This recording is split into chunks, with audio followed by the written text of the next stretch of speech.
I never thought I'd end up here, honestly. My life was pretty straightforward, married to Emily, a woman I thought I knew inside and out. We'd been together for about 8 years and things on the surface seemed solid. We had our usual ups and downs, sure, but I always believed in us. That was until I got sick. It started about 6 months ago. I was diagnosed with cancer and everything changed overnight. I won't lie, those first few months were a nightmare, going through chemo, losing hair, feeling weak and helpless. Emily was supposed to be my rock, right? But honestly, she turned out to be something else entirely. She was cold, distant, almost like she was waiting for me to collapse so she could be done with the whole mess. I brushed it off at first. Maybe she was stressed, maybe she didn't know how to handle it. But then I started noticing little things. She was secretive about her phone, always took calls in another room, deleted texts quickly when I came near. She'd suddenly be late coming home from work, and she'd have this weird, defensive attitude anytime I asked about her day.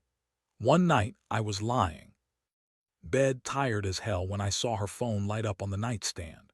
I was too exhausted to think much of it, just brushed it off. But then my curiosity got the better of me. I reached over and looked at her screen.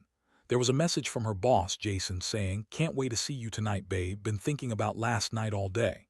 My stomach dropped. I knew that tone. She told me they were just work friends. But that message, it wasn't work-related. It was intimate, suggestive even. I didn't need more proof. I knew she was lying to my face. I felt a cold sweat break out as I quietly put her phone back and tried to process it. That was the moment I realized my wife, someone I trusted, had been cheating on me. During the worst time of my life. How could she do this now? I was fighting for my health and I was vulnerable, and she was out there with her boss, who I just found out was my childhood friend. Jason. The guy I grew up with, played baseball with, trusted like a brother. And now he was the man screwing my wife. The betrayal hit me like a punch to the gut. I was furious but also devastated. I had nobody to talk to because I felt like I was drowning in my own pain, and then I found out the person I trusted most was betraying me right in the middle of it all. I couldn't believe she lied so easily, told me everything was fine, that she was there for me, and then she was out screwing her boss, my friend, while I was trying to fight for my life. That's what breaks me most. Not just the cheating, but the fact that she lied so effortlessly, so convincingly, like I was nothing, like I wasn't even there. I don't know how I kept it together that night. I just stared at her, feeling this weird mix of anger, sadness, and total betrayal. I wanted to scream, to break something, but I just sat there numb. And that's where I am now, trying to figure out what to do next. Do I confront her? Do I cut ties and walk away? Do I forgive and try to fix it? I don't know. All I know is that I feel like I've been hit by a train, and everything I thought was real has turned out to be a lie. After that night, everything changed. The next morning, I woke up feeling like I'd been hit by a truck, probably because I had. My mind was racing, trying to process what I saw, what I felt, and what it all meant. I couldn't sleep, so I just lay there staring at the ceiling, replaying that message from Jason, the one that confirmed everything. It wasn't just a one-time thing either. I found out they had been sneaking around for months, maybe even longer. I started noticing more things. Emily's attitude was even more bitchy than usual, snapping at me over small stuff, acting like I was just a burden. She was defensive all the time, lying her ass off about where she was, who she was with. I'd ask her about plans and she'd give some bullshit excuse, work dinner, a late meeting, just catching up with some old friends. Yeah, right. I saw her sneaking out late at night, her phone always on silent, avoiding my gaze as she rushed out the door. One day I decided I needed proof. I didn't want to just accuse her blindly, so I got a little sneaky and looked around her things. I checked her emails, her social media, anything I could get to. That's when I found pictures, screenshots of her and Jason, kissing, holding hands, even in bed together. She'd been sending him pics of herself in lingerie, talking dirty about their sex sessions. I couldn't believe it. My wife, who I loved, was out screwing my childhood friend while I was battling cancer, while I was at my lowest. That was the point. I snapped. I wanted to confront her, but I needed to do it right. I sat her down that night, felt like I was walking to my own execution. My hands were trembling, but I forced myself to look her in the eyes. "Emily, I know about you and Jason. I saw the messages, the pictures. How could you do this to me, to us? She looked surprised at first, then sneered. Oh, come on, John. You're always so sick and weak. You're barely here. I needed someone who actually cares about me. Jason's been there for me. Unlike you, who's been too busy fighting your stupid cancer to notice what's really going on. I felt like I'd been punched again. Her words, her tone, they were so cold, so ruthless. She didn't even try to deny it. Instead, she just doubled down, lying more, telling me I was overreacting, that I was imagining things, that Jason was just a good friend helping her through a rough patch. She called me crazy, said I was jealous and insecure. But I wasn't going to let her lie her way out of it. I showed her the screenshots, the photos. Her face went pale for a second, then she started yelling, calling me paranoid, accusing me of trying to ruin her career, ruining her life. She told me I was too sick to handle all this, that I was being unreasonable, that she deserved happiness too. I just stared at her, feeling the deepest betrayal I'd ever experienced. That night, I went to bed alone, feeling emptier than I ever had. The woman I'd married, the person I trusted most, was out there, screwing my best friend, someone I'd known since childhood. It was like the ground had shifted beneath me, and I was falling into this dark pit of anger, sadness, and heartbreak. I kept asking myself, how could she do this now? When I needed her the most, she was out having sex with Jason, lying, sneaking behind my back, all while I was trying to stay alive. I kept thinking about what my life had become. I've always been a straightforward guy, work, family, friends. I never wanted drama or lies. And now I was sitting here, betrayed by the woman I loved and the friend I trusted more than anyone. It's like the universe decided to kick me while I was already down. I wondered if I even knew her anymore, if I ever really knew her at all. I feel lost, angry, hurt, and honestly so betrayed I can't see straight. I don't know what I'm going to do next. Part of me wants to tear everything apart, confront her again, tell everyone what she did. Another part just wants to disappear and forget I ever knew her. But deep down, I know this isn't going away. It's going to stay with me forever. After that confrontation, I knew I couldn't go on pretending I hadn't seen what I saw. The truth was out there, and I had to face it. But the thing about betrayal, especially this deep, is that it doesn't just hurt, it messes with your head. One second I was furious and ready to tear her apart. The next, I felt this sick, heavy sadness settle over me. I'd spent days trying to process everything, and honestly, I felt like I was losing my grip. I started doing the only thing I could do, trying to keep myself busy, keep myself from breaking down completely. I went for long walks, stayed out late, drank way too much. Anything to drown out the thoughts swirling in my head. But everywhere I looked, I saw her face, her sneering, lying face, and Jason's smug grin in those damn photos. I couldn't escape it. One night, I finally reached the point where I had to decide what to do. I sat her down again, this time with a cold, calculated edge to my voice. I told her I knew everything, about Jason, about the sex, about her lies. I warned her that if she even thought about trying to deny it again, I'd make her regret it. She rolled her eyes, scoffing, saying I was just jealous, insecure, that I was a sick mess who didn't deserve her. But I didn't care. I'd heard enough lies. I told her flat out that I wanted a divorce. I couldn't be married to someone who would betray me this way, especially not when I was fighting for my life. I told her I wasn't going to stay and be the fool, the guy who got cheated on while trying to survive cancer. I told her to pack her stuff and leave. She told me I was overreacting, that I was crazy for throwing away what we had. She even had the nerve to say she loved me, but she needed more passion, more excitement, more sex. And Jason, she said he was just a friend, that I was imagining things. Of course, I had all the evidence I needed by then. Those photos, the messages, the late-night calls, everything. I knew she was lying, just trying to gaslight me into feeling guilty or crazy. It didn't matter anymore. I didn't trust her, not a bit. I told her to leave that night, and she did, with that bitchy smirk on her face as if she'd already moved on. But here's the thing: I didn't just want to kick her out and forget about it. I wanted her to feel what I felt. I wanted her to see that her betrayal wasn't just a slap in the face. It was a full-on betrayal of everything we'd built. So I started planning. I knew I couldn't just cut her off without consequences. I had to be smart, calculating. I wanted her to suffer just a little to realize what she threw away. That's when I remembered Jason's weak spots, his reputation, his career, his pride. I started digging into his life, looking for any dirt I could find. Honestly, I wasn't sure what I was looking for exactly, but I knew I had to do something. I found out he'd been involved in some shady business deals, had a few angry clients, and a history of poor choices. I didn't want to ruin him financially, but I wanted him to understand that his actions had consequences. I also reached out to some mutual friends, people who might be willing to listen or help expose him. Meanwhile, Emily was still calling me, trying to guilt-trip me, saying I was overreacting and that she'd never do anything to hurt me. She kept insisting I was just jealous because I was sick and weak, and that she didn't do anything wrong. I could hear the anger in her voice, the way she painted herself as the victim, but I wasn't buying it anymore.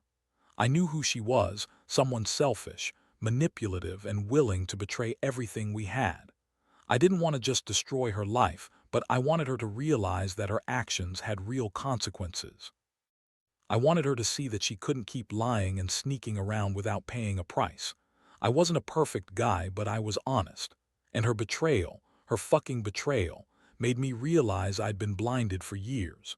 She was nothing like I thought she was. She was just a bitchy, selfish woman who wanted what she couldn't have, even if it meant breaking my heart and destroying my trust.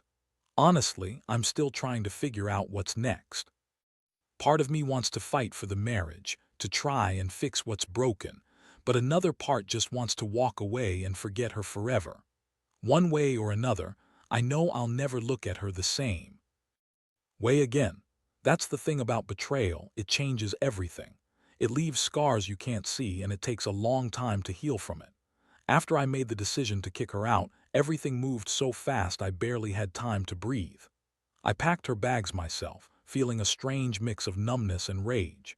She kept insisting she loved me, crying crocodile tears about how she'd never meant to hurt me, how she was just feeling neglected, how it was all Jason's fault for pushing her into this.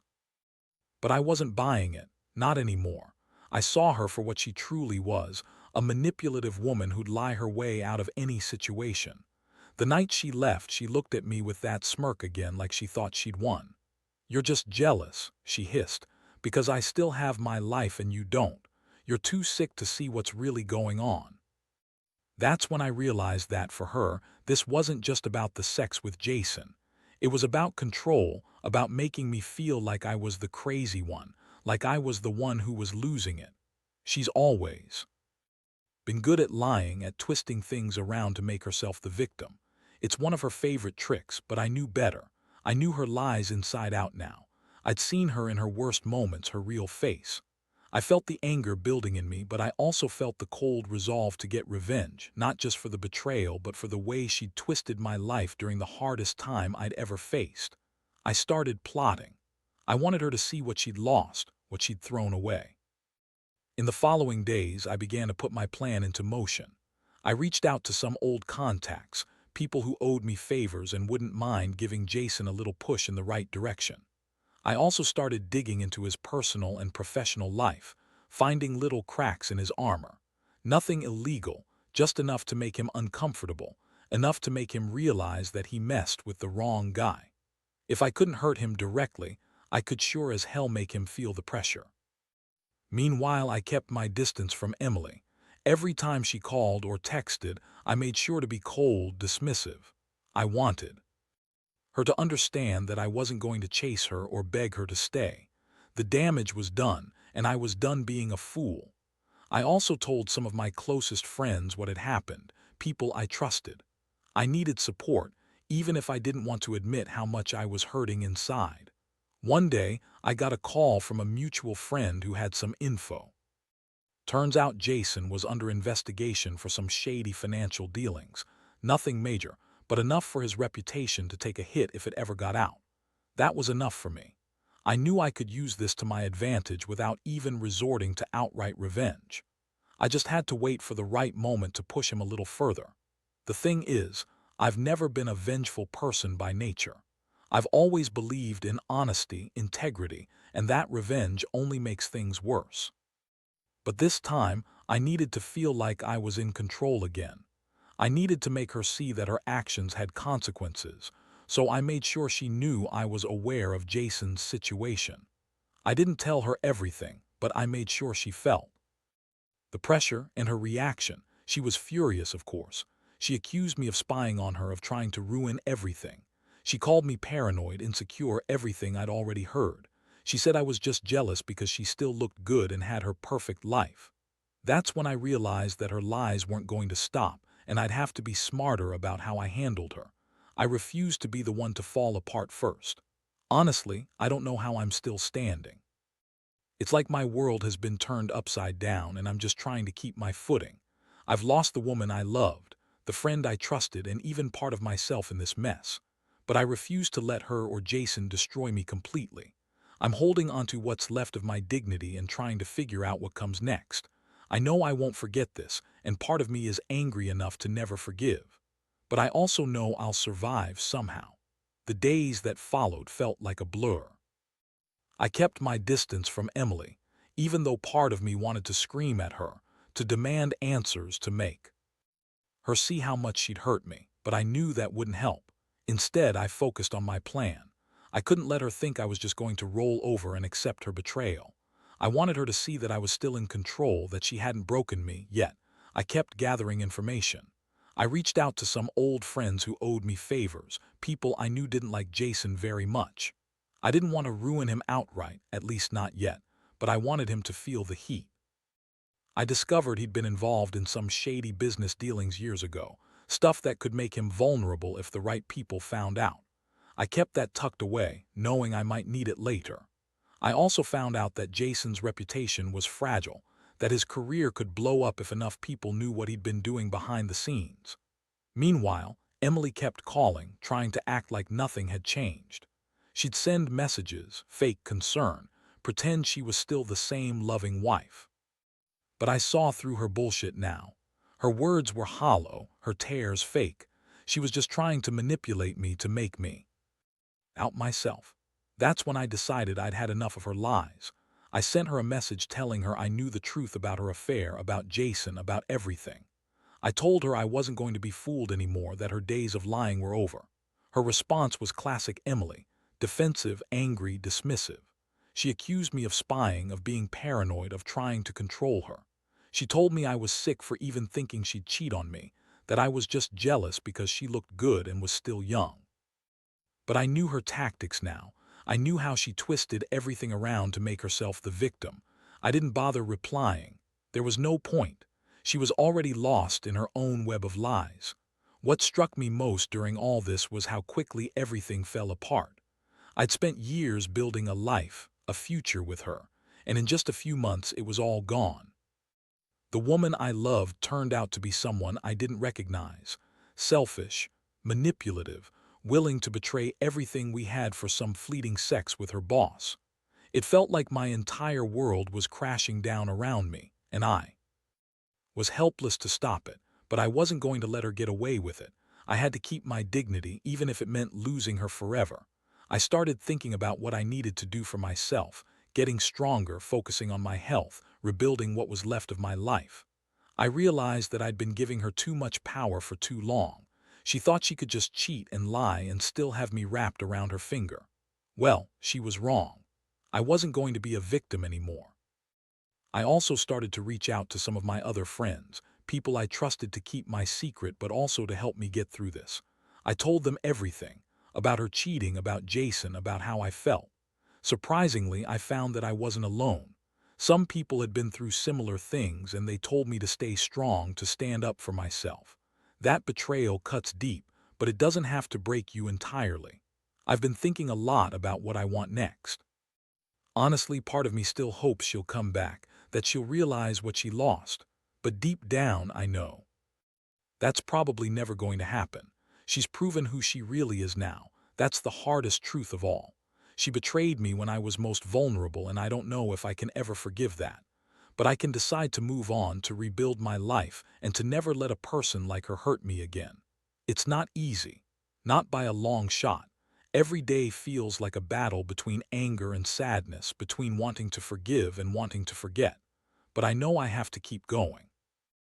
I have to find some way to make peace with what happened, to learn from it, and to protect myself from ever trusting someone so blindly again. That's the lesson I'm taking from all of this. Not that love is fragile, though it is, but that betrayal is even more so, and you have to be careful who you let into your life. Looking back on everything, I realize how much this ordeal has changed me, maybe for good, maybe for worse.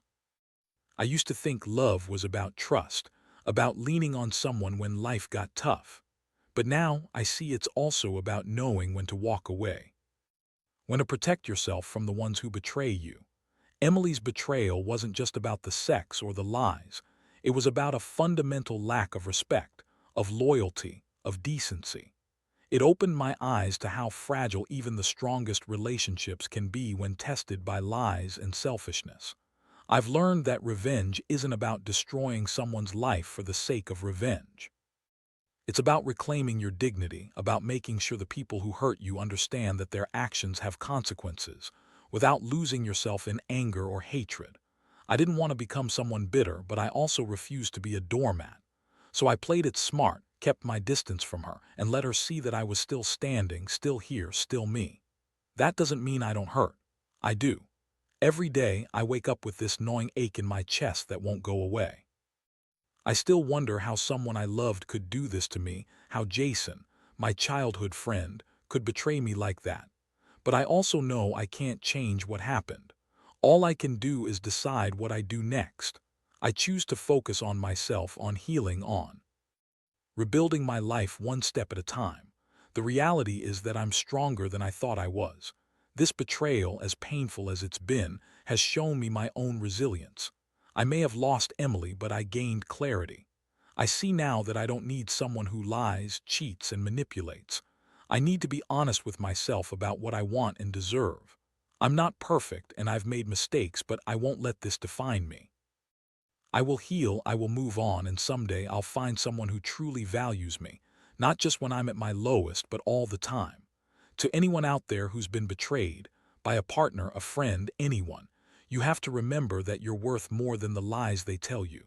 You don't have to accept betrayal or settle for less. It hurts, yes, and it might take time, but healing is possible. Sometimes the only way out is through the pain. You have to be brave enough to face it, to stand up and walk away if you have to. Because in the end, the strength to move forward comes from within.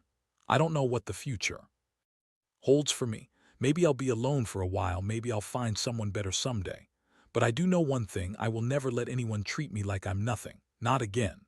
I'll rebuild myself from this broken place, stronger, wiser, and more cautious about who I let into my life. And as for Emily and Jason, their betrayal taught me a harsh lesson about trust, but also about myself. I'm still here. I am still standing. And I will be okay.